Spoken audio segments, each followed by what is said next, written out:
तो चलिए स्टूडेंट, स्वागत है आप सभी का आपके अपने एजुकेशन बायर सिविल सर्विसेज यूट्यूब चैनल में। मैं मिस्टर कुमार।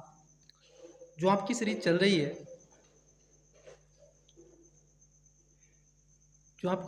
रही है मॉडर्न हिस्ट्री के जो एमसीक्यू हैं उस सीरीज को हम आगे बढ़ा रहे हैं। ये आप देखोगे लेक्चर नंबर 7 है। अब तक 6 लेक्चर आपको उपलब्ध करा दिए हैं और ये क्लासेस बहुत ही ज़्यादा महत्वपूर्ण है सर। यह यूपीएससी और पीसीएस, किसी भी स्टेट के पीसीएस परीक्षा के लिए ये मॉडर्न हिस्ट्री के एमसीक्यू बहुत ही ज़्यादा ज़रूरी है और बहुत ही महत्वपूर्ण है। सब के सब एमसीक्यू जितने भी हम करवा रहे हैं ये किसी ना किसी परीक्षा में, चाहे वो यूपीएससी हो, यूपीएससी की अन्य परीक्षाएं हों, इसमें सीडीएस, सीएफएफ, ठीक है, और आप देखोगे एनडीए या पीसीएस, स्टेट पीसीएस में पूछे गए सारे के सारे ये एमसीक्यू हैं। समय न गवाते हुए अगर आपने चैनल को सब्सक्राइब नहीं किया है तो कर लीजिएगा, वीडियो को लाइक और शेयर करना मत भूलिएगा। जो मैं आपको पूछूंगा कमेंट्स बॉक्स में उसका आंसर आवश्यक रूप से बताइएगा। तो चलिए पहला क्वेश्चन लेते हैं। देखिए क्या पूछे। ये कह रहा है सूची एक में कह रहा है कि भारत की उपनिवेशीय सरकार के अधिनियम को सूची 2 प्रावधान के साथ सुमेलित कीजिए और नीचे दिए कूट का प्रयोग कर सही उत्तर को चुनिए। यहाँ पर भारत के उपनिवेशिक सरकार के अधिनियम है और यहाँ पर सूची 2 दे के रखी है। अब ये क्वेश्चन क्या है, थोड़ा आपको लेंदी और बड़ा क्वेश्चन दिखाई दे रहा होगा। देखिए ये आपसे पूछ रहा है, जैसे 1813 के चार्टर एक्ट को पहले पढ़ लेते हैं। देखिए सर इसमें क्या बताया गया है। 1813 के चार्टर एक्ट आप सभी जानते हैं, ठीक है। देखिए इसका अगर दूसरा स्टेटमेंट आप पढ़ेंगे 1873 वाले में, 1813 वाले में, सॉरी, ना कि 73 में, भारत में कंपनी का व्यापारिक एकाधिकार समाप्त कर दिया गया, यद्यपि उसके चीन के साथ व्यापार तथा चाय के व्यापार का एकाधिकार बना रहा। तो पहले का स्टेटमेंट क्या होगा, दूसरा होगा। बात एकदम ठीक है, ठीक है। उसके बाद आप देखोगे रेगुलेटिंग एक्ट पूछा है 1773 का। आइए अब इसको देखते हैं। आप इस बात को देखेंगे कि शासन का अधिकार east India company British crown के हस्तांतरित कर दिया गया, इसकी बात कर रहे हैं। और ये तो पिट्स एक्ट का है पहला, इसका डी का पहला होना चाहिए, ठीक है। अब मैं पहले देख लेता हूँ कि ए का दूसरा किस में है। आइए ऑप्शंस पर लेके चलता हूँ। सबसे पहले ए का जो दूसरा है आप देखोगे वो आपको 2 जगह मिल रहा है, एक मिल रहा है सी में और एक मिल रहा है ए में। लेकिन जो बी है आप देखोगे, क्योंकि जो दस्तावेज थे वो उसकी बात की गई थी 1858 सी का तीसरा है, इसमें कोई दोहरा गिरा नहीं है। क्योंकि आप देखोगे जो 1858 का एक्ट था उसके तहत शासन का अधिकार ईस्ट इंडिया कंपनी से ब्रिटिश क्राउन के हाथों में चला गया था, इसमें कोई दोहरा गिरा नहीं है। तो इसका तीसरा हो जाएगा। सी का तीसरा देखिए कौन सी में, तो ए इसका करेक्ट आंसर हो जाएगा। जो डी है उसका पहला हो जाएगा पिट्स एक्ट। ये कंपनी के निर्देशों के प्रबंधन के संबंध में अगर आप देखोगे तो जो आपका बी था उसका चौथा आ जाएगा 1773 का पिट्स इंडिया एक्ट। तो दस्तावेज पत्राचार को लेकर के ब्रिटिश सरकार को प्रस्तुत करने को कहा गया था, इसमें कोई दोहरागिरी नहीं है। तो इसका राइट आंसर क्या हो जाएगा, ऑप्शन नंबर ए इसका करेक्ट आंसर हो जाएगा, ठीक है। आइए अगले क्वेश्चन की तरफ बढ़ते हैं। देखिए क्या है, जूम कर देता हूँ क्वेश्चन को ताकि आपको क्वेश्चन की विजिबिलिटी और ज़्यादा हो सके, ठीक है। देखिए सर ये कह रहे हैं ब्रिटिश इंडिया कि निम्नलिखित में से किस एक अधिनियम में सामूहिक कार्य चालन के स्थान पर विभाग या फिर विभागीय पद्धति द्वारा वायसराय की कार्यकारी परिषद पर उसके प्राधिकार को और बल प्रदान किया गया, ठीक है। ये आपसे पूछ रहा है। Option number A India council act 1861, ए में कह रहे हैं। बी की बात कर लें तो बी में कह रहे हैं आपसे गवर्नमेंट ऑफ इंडिया एक्ट 1858, सी में कह रहे हैं India council act 1892, D India council act 1909। इसका जो करेक्ट आंसर है वो है ऑप्शन नंबर ए। क्या है इसका करेक्ट आंसर, करेक्ट आंसर है ऑप्शन नंबर ए। आप देखोगे इंडिया काउंसिल एक्ट 1861 में जो कार्य संचालन सामूहिक विभाग था, विभागीय पद्धति को वायसराय की कार्यकारी परिषद में आप देखोगे प्राधिकार यहाँ पर दे दिए गए थे। तो इसका करेक्ट आंसर क्या हो जाएगा, ए हो जाएगा। आइए तीसरे क्वेश्चन की तरफ बढ़ते हैं। तीसरा क्वेश्चन क्या है, देखिए क्वेश्चन नंबर 3 है 1858 के वुड्स विज्ञप्ति में अभिव्यक्त शिक्षा का लक्ष्य था। मतलब जो एजुकेशन शिक्षा व्यवस्था लेकर के आए थे 1858 में, उसके बारे में पूछ रहा है 1854 एक्ट के माध्यम से, जो वुड्स डिस्पेच एक्ट इसको कहा जाता है। ऑप्शन नंबर ए है देशी भारतीयों के लिए रोजगार के अवसर उत्पन्न कराना, बी भारत में पाश्चात्य संस्कृति का प्रचार करना, सी अंग्रेजी भाषा के माध्यम का प्रयोग कर लोगों में साक्षरता को बढ़ावा देना, डी परंपरागत भारतीय शिक्षा में विज्ञान अनुसंधान तथा तर्क बुद्धिवाद का प्रवेश कराना। तो इसका जो करेक्ट आंसर हो जाएगा वो हो जाएगा भारत में पाश्चात्य संस्कृति का प्रचार करने के लिए आप देखोगे वुड डिस्पैच जो आपकी विज्ञप्ति लाई गई थी 1854 में, और वुड डिस्पैच लाया गया था 1853 में, ठीक है, जो एजुकेशन से रिलेटेड था। क्वेश्चन नंबर 4 की बात कर लेते हैं। आइए देखिए क्वेश्चन नंबर 4 क्या कहता है। क्वेश्चन नंबर 4 में आप इस बात को आई होप अच्छे से समझ रहे होंगे। क्वेश्चन नंबर 4 में बताया गया है कि भारत में औपनिवेशिक शासन के संदर्भ में 1883 में अल्बर्ट विल कौन सा था, अल्बर्ट विल का उद्देश्य क्या था। 4 स्टेटमेंट है। पहला ऑप्शन है जहां तक अदालतों की दंडिक अधिकारिता का संबंध था, भारतीय तथा यूरोपीय लोगों को बराबर पर लाना था। क्या इसका उद्देश्य यही था। बी देशी प्रेस की स्वतंत्रता पर कड़ा अंकुश लगाना, क्योंकि उसे औपनिवेशिकी शासकों का विरोधी समझा जाता था।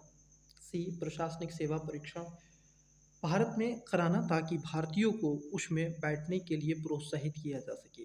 डी सशस्त्र एक्ट में संशोधन कर भारतीयों को सशस्त्र रखने की अनुमति देना था। तो इसका जो करेक्ट आंसर हो जाएगा वो इसका right answer option number A हो जाएगा। जहाँ तक अदालतों में दंडिक अधिकारिता का संबंध था वहाँ पर भारतीय और यूरोपीय लोगों को बराबरी पर लाने का प्रयास किया गया था। तो इसका राइट आंसर ए हो जाएगा। आइए क्वेश्चन नंबर लेते हैं 5वां। देखिए क्वेश्चन नंबर 5 में क्या कह रहे हैं, ये कह रहे हैं पूछा जा रहा है निम्नलिखित में से किन कारकों ने भारत में ब्रिटिश शासन काल में औद्योगिकरण को प्रोत्साहन दिया। मतलब औद्योगिकरण को जो प्रोत्साहन देने की प्रवृत्ति रही वो कैसी रही उसके बारे में आपसे पूछ रहे हैं। 4 स्टेटमेंट है। पहला स्टीम इंजन का उपयोग, दूसरा श्रम का सस्ता होना, तीसरा कच्चे माल की उपलब्धता, और चौथा बड़ी मात्रा में ब्रिटिश पूंजी का आगमन। देखो भारत में कोई बड़ी मात्रा में ब्रिटिश पूंजी का आगमन नहीं हुआ था।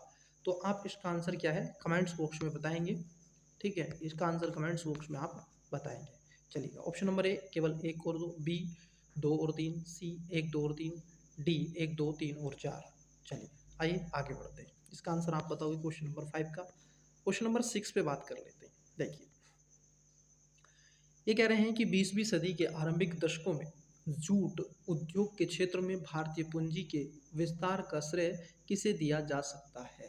मतलब जो जूट के क्षेत्र में जो आप देखोगे विस्तार हुआ उसका श्रेय आप किसको दे सकते हैं। ऑप्शन नंबर है जमशेदजी टाटा, बी घनश्याम दास बिड़ला, सी जमुनालाल बजाज, और डी लालचंद्र हीराचंद्र। तो इसका जो करेक्ट आंसर हो जाएगा वो आंसर हो जाएगा ऑप्शन नंबर बी। ये आप देखोगे घनश्याम दास बिड़ला जो थे इन्होंने ही भारत में जो भारतीय पूंजी के विस्तार का श्रेय दिया गया, उद्योग जूट उद्योग में आगे लाने का प्रयास किया गया। आइए अगला क्वेश्चन की तरफ बढ़ते हैं। देखिए सर ये कथन कारण से क्वेश्चन पूछा गया है और ये कह रहे हैं क्या, इसको थोड़ा सा समझ लेते हैं। इन्होंने क्या पूछा है, ये कह रहे हैं कथन में कहा गया है कि भारतीय पूंजीपति वर्ग भारतीय राष्ट्रवादियों की ओर झुकने के लिए मजबूर हुआ। क्या ये बात सही है, क्यों सही है और क्यों नहीं सही है उसकी बात कर रहे हैं। क्योंकि औपनिवेशिक सरकार भारतीय पूंजीवाद के प्रति भेदभावपूर्ण नीति अपना रही थी, इसीलिए भारतीय पूंजीपति वर्ग भारतीय राष्ट्रवादियों की ओर झुकने के लिए मजबूर होता चला गया था। इसका मूलभूत उद्देश्य यही था क्योंकि उसने पूंजीवाद के साथ भेदभाव कर रही थी। तो इसमें कथन कारण दोनों सही हैं और जो कारण है वो कथन की मतलब एक ही सही व्याख्या भी करता है। तो इसका करेक्ट आंसर ए हो जाएगा। आइए नेक्स्ट क्वेश्चन की तरफ बढ़ते हैं। देखिए क्या पूछे, ये कह रहे हैं आपसे नील आंदोलन के संबंध में जो असत्य है, मतलब कौन सा असत्य है ये आपसे पूछे, कौन सा गलत है सही नहीं है ये पूछ रहे हैं। ऑप्शन नंबर ए कहता है यह विद्रोह नील की खेती की 3 कटिया पद्धति के विरोध में हुआ था, ये में बताया गया। बी इस आंदोलन में जनसामान्य के साथ बुद्धिजीवियों का भी समर्थन हासिल था। सी इस आंदोलन पर आधारित हरिश्चंद्र मुखर्जी का नील दर्पण नामक साहित्य भी प्रकाशित हुआ। और डी यह आंदोलन 1857 के विद्रोह के बाद घटित हुआ। तो इसका जो करेक्ट आंसर हो जाएगा, आप देखोगे इसका correct answer option number C हो जाएगा, क्योंकि जो हरिश्चंद्र मुखर्जी थे, इनका नील दर्पण नामक जो साहित्य प्रकाशित भी इस पर किया गया था। चलिए, तो इसका राइट आंसर क्या हो जाएगा, सी हो जाएगा। ठीक है, अगले क्वेश्चन की तरफ बढ़ते हैं। अगला क्वेश्चन क्या है, आइए उसको देखते हैं। अगले क्वेश्चन की तरफ बढ़ते हैं। देखिए सर, अगला क्वेश्चन है आपका, निम्नलिखित विद्रोह को बढ़ते हुए कालक्रम में सजाइए। मतलब आपको ये पता होना चाहिए कि विद्रोह कब हुए थे, कब नहीं हुए थे। जैसे सबको पता होता है कि संथाल विद्रोह 1856-57 के आसपास घटित होने वाला एक विद्रोह में से था। ठीक है, तो ये सबको आपको पता होता है। मिनट की क्लास है। चलिए अगला क्वेश्चन लेते हैं। अगला क्वेश्चन क्या है, अगला क्वेश्चन पूछा गया था निम्नलिखित विद्रोह को बढ़ते हुए कालक्रम में सजाइए। मतलब ये विद्रोह को पूछ रहा है, काला अनुक्रम आपसे पूछा जा रहा है। कुछ विद्रोह हुए थे, जैसे हाँ हम बात कर रहे थे, जैसे देखो संथाली विद्रोह, ये 1855-56 में हुआ था, सबको पता रहता है। भूमिदास विद्रोह हुआ था, और कोल विद्रोह, ये भी आप सभी को लगभग, कोल जो विद्रोह हुआ था ये 1929 में हुआ था। कि एग्जैक्ट इसका जो भूमिदास विद्रोह है, एग्जैक्ट इसका मुझे नहीं मिल पा रहा है, परंतु इसका जो राइट आंसर है आप देखोगे, ये सब पहले हुए थे। ये 1829 में हुआ था समथिंग, जो कोल विद्रोह था। ठीक है, पहले होगा आपका कोल विद्रोह, फिर होगा भूमिदास विद्रोह, फिर होगा संथाल विद्रोह। तो इसका करेक्ट आंसर हो जाएगा ऑप्शन नंबर ए। ठीक है, सिक्वेंस वाइज ऐसे ही लगे हुए हैं। आइए अगले क्वेश्चन की तरफ बढ़ते हैं। अगला क्वेश्चन क्या पूछे, अगला क्वेश्चन पूछ रहे हैं आपसे, मुंडा विद्रोह को लेकर के क्वेश्चन आया है। मुंडा विद्रोह के विषय में क्या सत्य है। मुंडा विद्रोह मतलब बिरसा मुंडा को लेकर के ये क्वेश्चन पूछा जा रहा है। ये कह रहे हैं दो स्टेटमेंट देकर के इसके तहत सरकार को दिए जाने वाले माल गुलजारी को रोका गया। दूसरा है कि सशस्त्र विद्रोह किया गया। ये बातें दोनों आपकी जो है ठीक हो जाती हैं। इसमें आप देखोगे माल गुलजारी, बिरसा मुंडा के बारे में अध्ययन आपको करना चाहिए। 1899 में इनका जन्म हुआ था, और बहुत ही ज़्यादा आप देखोगे इन्होंने झारखंड वाले क्षेत्र में काम किया, विद्रोह लड़ा, आंदोलन किए। तो इसका जो करेक्ट आंसर हो जाएगा, दोनों बातें इसमें क्या है, ठीक हो जाती हैं बिरसा मुंडा को लेकर के। ऑप्शन नंबर क्या है, इनको बिरसा मुंडा, इनको भगवान के नाम से भी जाना जाता है, इनको भगवान भी कहते हैं, कोड की उपाधि भी इनको दी गई है, कोड भी इनको कहते हैं। ऑप्शन नंबर सी इसका करेक्ट आंसर हो जाएगा, दोनों बातें इसमें ठीक है। आइए तीसरा क्वेश्चन देखते हैं। देखिए तीसरे क्वेश्चन में आपसे पूछ रहे हैं कि 1870 के दशक में दक्कन के दंगों के निम्नलिखित में से क्या कारण था। ये थे जो आपके कारण थे, दक्कन के दंगे हुए। दक्कन का मतलब यहाँ पर आप देखोगे, ये साउथ वाले रीजन में, यहाँ इस क्षेत्र में मालाबार के रीजन में आपके दंगे हुए थे दक्कन के। तो उस पर पूछ रहा है। चार स्टेटमेंट है। पहला है व्यावसायिक फसलों की मंदी, व्यावसायिक फसलों में मंदी थी। दूसरा राजस्व वृद्धि, तीसरा उत्पादन में गिरावट, और चौथा है महाजनी कर्ज में वृद्धि हो जाना। तो जो दक्कन के दंगे हुए थे, इसका सबसे बड़ा जो रीज़न था, देखो उत्पादन में तो गिरावट नहीं हुई थी, हाँ इस समय राजस्व में वृद्धि हो गई थी, व्यावसायिक फसलों की मंदी आप देखोगे, और महाजनी जो था उसमें कर्ज में वृद्धि भी दिखाई दे रही थी। जहाँ जहाँ तीन है वो कट हो जाएगा, मतलब डी आंसर नहीं होगा, बी आंसर नहीं होगा, और इसका करेक्ट आंसर सी होगा, क्योंकि 1 2 4 आपका सही हो जाता है, पहला दूसरा और चौथा। तो करेक्ट आंसर इसका सी हो जाएगा। ठीक है, आइए अगले क्वेश्चन की तरफ बढ़ते हैं। नेक्स्ट क्वेश्चन देखिए क्या है। नेक्स्ट क्वेश्चन है आपका, ये पूछा गया है क्वेश्चन नंबर 4, बंकिम चंद्र चटर्जी का प्रसिद्ध उपन्यास आनंद मठ, कौन सा सर, आनंद मठ उपन्यास है इनका, निम्नलिखित में से किस विद्रोह से संबंधित था। ये पूछ रहे हैं कि किससे संबंधित था। ऑप्शन नंबर ए नील विद्रोह, बी पवाना विद्रोह, सी सन्यासी विद्रोह, डी उपयुक्त में से कोई नहीं। तो बंकिम चंद्र चटर्जी जो उपाध्याय थे, इनका जो उपन्यास था आनंद मठ, ये सन्यासी विद्रोह से संबंधित था। किससे था, सन्यासी विद्रोह से संबंधित था। इसका correct answer option number C हो जाएगा। आइए अगले क्वेश्चन की तरफ बढ़ते हैं। देखिए सर, बड़ा अच्छा क्वेश्चन पूछे हैं, और ये पूछ रहे हैं आपसे, ये पूछ रहे हैं आपसे वर्ष 1857 के विद्रोह में ब्रिटिश अधिकारी तथा उनके द्वारा विभिन्न क्षेत्र में विद्रोह को दबाए जाने वाली घटना के संबंध में कोड को सुमेलित कीजिए तथा सही विकल्प का चयन कीजिए। मतलब जो कोड है वो आपसे पूछा जा रहा है, कहाँ पर किसने विद्रोह को दबाया था। जैसे आप देखोगे जेम्स ने नील विद्रोह, जैसे इलाहाबाद में, जेम्स नील ने क्या किया था, इलाहाबाद विद्रोह जब हुआ था तो वहाँ पर उस वाले क्षेत्र को कवर करने का प्रयास किया था। ह्यू रोज ने दिल्ली में, कैंपबेल ने लखनऊ में। तो आपसे पूछा है करेक्ट आंसर कौन सा है, ठीक है। तो पहला है ऑप्शन नंबर ए कहता है केवल दो, बी एक और दो दो, सी एक और तीन, डी एक दो और तीन। तो इसमें आप देखोगे जो दूसरा स्टेटमेंट है वो गलत है, ठीक है। ह्यू रोज ने दिल्ली में नहीं दबाया था तो ये गलत हो जाएगा। और जहाँ दो है इसका आंसर आप देखोगे ये गलत हो जाएगा। तो करेक्ट आंसर क्या होगा, option number C is the correct answer होगा, मतलब सही आंसर ऑप्शन नंबर सी होगा। एक और तीन इसका सही है। जो जेम्स नील थे वो इलाहाबाद में इन्होंने विद्रोह को दबाया था, मतलब समाप्त किया था, रोका था। और कैंपबेल ने लखनऊ में, ठीक है। तो इसका correct answer option number C हो जाएगा। चलिए अगले क्वेश्चन की तरफ बढ़ते हैं। देखिए नेक्स्ट क्वेश्चन क्या पूछे, आइए नेक्स्ट क्वेश्चन को देखते हैं सर। ये जो क्वेश्चन है ये कूट को लेकर के क्वेश्चन पूछा जा रहा है। मैं इसको छोटा कर देता हूँ ताकि आपको सही से चीज़ें और भी हो सके, देख सके। मतलब देखिए सर क्वेश्चन क्या है।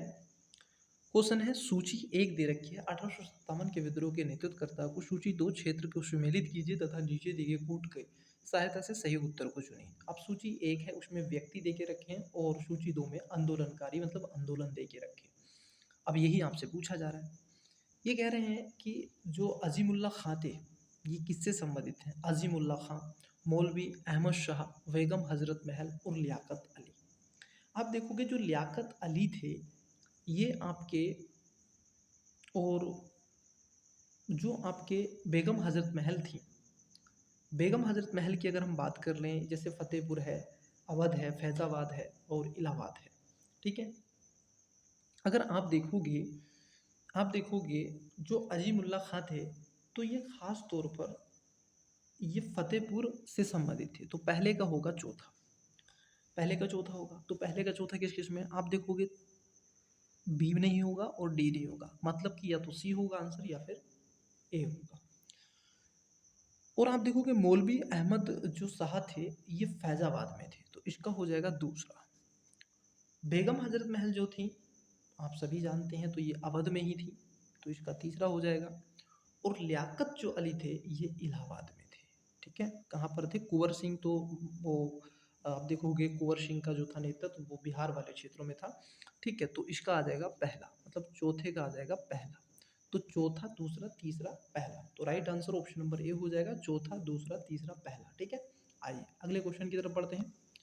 चलिए ये भी 1857 के विद्रोह से क्वेश्चन पूछा गया है। ये कह रहे हैं कि निम्नलिखित में से कौन सा एक क्षेत्र 1857 ईस्वी के विद्रोह से प्रभावित नहीं था। ऑप्शन नंबर ए है झांसी, बी चित्तौड़, सी जगदीशपुर, डी लखनऊ। इसमें करेक्ट आंसर हो जाएगा ऑप्शन नंबर बी, इसका करेक्ट आंसर है चित्तौड़। चित्तौड़ तो सर राजस्थान में पड़ता है, तो राजस्थान तक तो ये विद्रोह नहीं हुए थे, तो इसलिए इसका correct answer option number B हो जाएगा। चलिए अगले क्वेश्चन को देखते हैं। अगला क्वेश्चन बी क्या है, देखिए क्वेश्चन आपसे पूछ रहे हैं, क्वेश्चन पूछा जा रहा है सर, निम्नलिखित में से किन कारकों ने भारत में राष्ट्रवाद को प्रेरित करने में भूमिका निभाई थी। मतलब राष्ट्रवाद को किसने बढ़ाया था उसके बारे में ये चीज़ें आपसे पूछी जा रही हैं। अब इसमें चार स्टेटमेंट हैं, देखिए राष्ट्रवाद की विचारधारा। पहला है प्रिंस मीडिया का विकास, दूसरा है रेलवे, तीसरा है जमींदार वर्ग का संरक्षण और चौथा है पश्चिम की उदारवादी विचारधारा। तो अगर आप देखें इसमें जो तीसरा स्टेटमेंट है अगर आप उसको सही से ऑब्जर्व करें तो आंसर शायद आपको मिल जाए। ये जो जमींदार वर्ग था इसने कोई संरक्षण नहीं किया था, बल्कि इसने तो भारतीय जो कृषक थे उनका खून चूसने का काम किया था, ठीक है। तो तीसरा जहाँ है वो गलत हो जाएगा। तो तीसरा कहाँ पर है, बी में है, सी में है और डी में है। आप देखोगे इसका जो राइट आंसर है वो ऑप्शन नंबर ए हो जाएगा, एक, दो और चार इसका करेक्ट आंसर हो जाएगा। मतलब आप देखोगे पहला, दूसरा और चौथा। चलिए अगले क्वेश्चन की बात कर लेते हैं। अगला क्वेश्चन देखिए क्या है। अगला क्वेश्चन है आपसे पूछा गया है, ये कह रहे हैं कि संथाल विद्रोह के शांत हो जाने के पश्चात औपनिवेशिक शासन द्वारा कौन सा ऐसे उपाय किया गया या किए गए। पहला स्टेटमेंट है और आपसे पूछा है नीचे दिए कूट का प्रयोग कर सही उत्तर को चुनिए। पहला है संताल परगना नाम राज्य क्षेत्र का सृजन किया गया। दूसरा है किसी संथाल का गैर संथाल भूमि अवतरण करना गैर कानूनी हो गया। इसमें दोनों ही बातें क्या हो जाती हैं, आप देखोगे ठीक हो जाती हैं। तो करेक्ट आंसर इसका ऑप्शन नंबर क्या हो जाएगा, सी हो जाएगा। ठीक है, तो स्टूडेंट्स आज की क्लासेस में हम इतना ही रहने देंगे। ठीक है, आज की क्लासेस में इतना ही।